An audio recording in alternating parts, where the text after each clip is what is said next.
Okay, so this is my experience with having a breech baby. So she was breech the entire time. Every single ultrasound that we had, she was in the exact same position. So she didn't even move she wasn't like moving her head to different sides. Her head was right up in my ribs on my left side, and her back like curved down along my right side. Like she was happy. She was in place.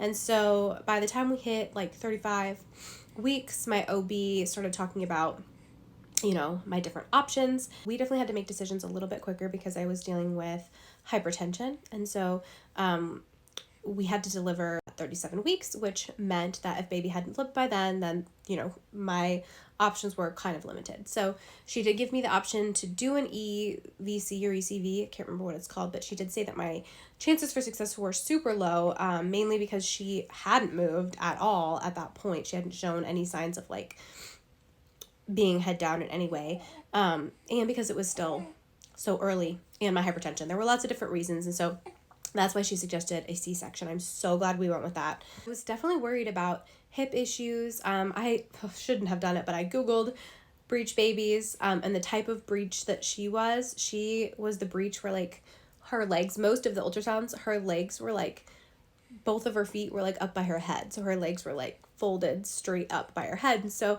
I had seen a lot of babies that come out and their legs are kind of like stuck in that position, just like folded up over their head. She came out and was perfectly healthy.